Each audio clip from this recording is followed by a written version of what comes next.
Welcome back to your latest industry recap. There are Airbus A350 struggles, some exciting expansion news for Turkish Airlines, and updates surrounding the A330neo. Why not begin there with Malaysia Airlines woes, with its next generation A330neo set to formally ease after a resolution was found.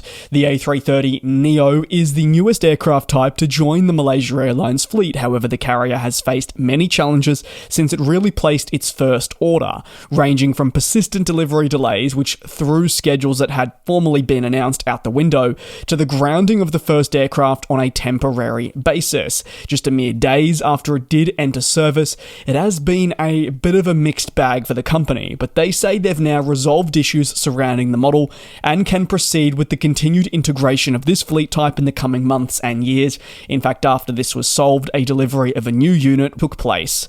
The Deputy Transport Minister of Malaysia said that the carrier has now been able to secure additional engines and broadly mend fraction relations to ensure that its A330neo can now formally operate smoothly once again. In the third quarter of this year, Malaysia Airlines expects to acquire 3 spare engines that will work in addition to the current ones it has to its name and present a bit of a safety net for this company. Securing these engines nowadays can be considered a pretty momentous occasion due to the persistent supply chain woes that have affected airlines right around the world, and their ability to secure spare engines and promptly conduct maintenance having pretty hefty financial impact if those things cannot be secured. Much of Malaysia Airlines A330neo debut was actually unfortunately negative. You may recall the airline pulled the lone aircraft out of service just a matter of days after the plane debuted to Melbourne on December 19th, 2024. By the 21st of December, the aircraft was on the ground.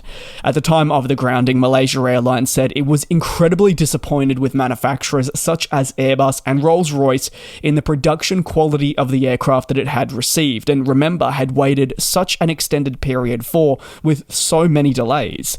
The carrier stated that it would launch an immediate investigation into the proceedings to really get to the bottom of why the quality of the product that it had within its hands was not of the highest standard. After that review, the airline now can firmly say that all necessary repairs have been implemented, and Malaysia Airlines can move forward in a confident manner with the product it has received and is now flying daily. The quality of the aircraft being produced recently has remained a pretty big sticking point for airlines' criticisms, especially looking towards Boeing-produced aircraft, but that doesn't mean that Airbus can't also have their own woes, even relating to engine manufacturers. Moving ahead for Malaysia Airlines, well, they're going to try and really focus on making sure that their operation is reliable, and they have limited adverse impact on customers through cancellations and therefore reschedules. Over to the next story and some exciting developments. Turkish Airlines is set to commence daily service between Istanbul and Sydney from as early as 2026. An upgauge to daily flying is part of the airline's long-announced plan to offer increased connectivity to Australia to meet a lot of untapped demand that we have been witnessing. When the company launched into the Australian market in early 2024, you may recall, it made a lot of headlines. It selected Melbourne as its launch city. However, Sydney has now enjoyed substantial increases in flying since its own launch. Sydney's service only commenced in the final months of 2024, but has seen, like I touched on, some really positive reception since launch, and now it'll be the first to see the weekly increases.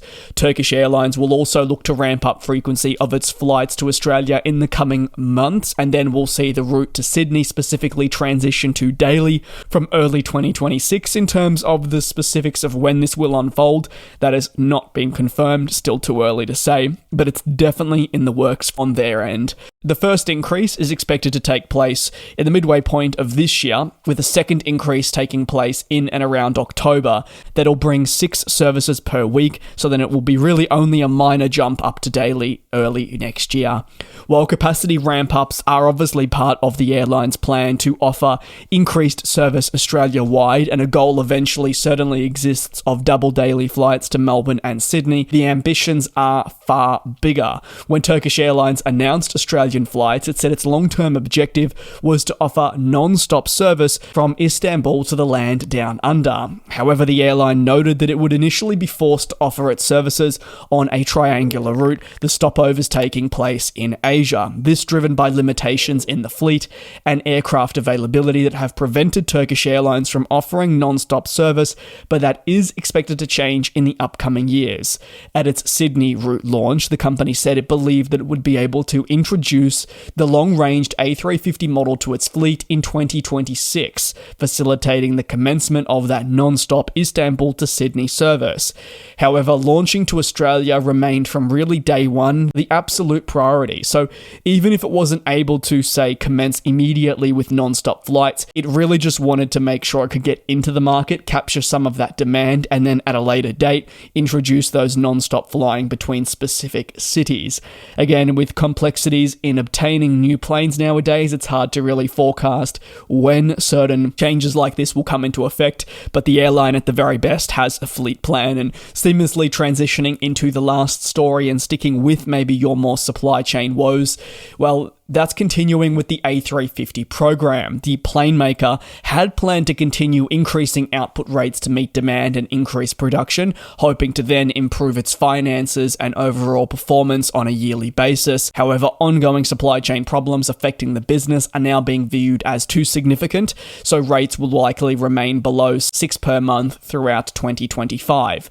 Production is obviously pivotal to working through the existing backlog, and the A350 is a very popular aircraft. Therefore, Airbus needs to continue working through that backlog so it doesn't get too overwhelming, and obviously to ensure it can also ship the planes out to its airline customers on time. Their aim is to achieve a production rate of 12 units per month by 2028. While this certainly does remain the target, the persistent supply chain woes make this increasingly harder to reach. It's been tricky from Airbus, from challenges in delivering planes spurred on by elements such as seats, which stem from complications with suppliers, to even key things such as fuselage pieces arriving late for production from Spirit Aerosystems. Output increases do, however, remain on the cards, but when they actually take place, certainly remains a bit of a grey area. And I'd extend this to being industry-wide. Look no further than Boeing, who are continuing to see increased oversight from the Federal Aviation Administration. If none of that had happened, they would have been increasing production at rates that they would have wanted. But again, you do have those limitations, which are almost dark grey clouds hovering over the manufacturers that just don't really want to seem to clear.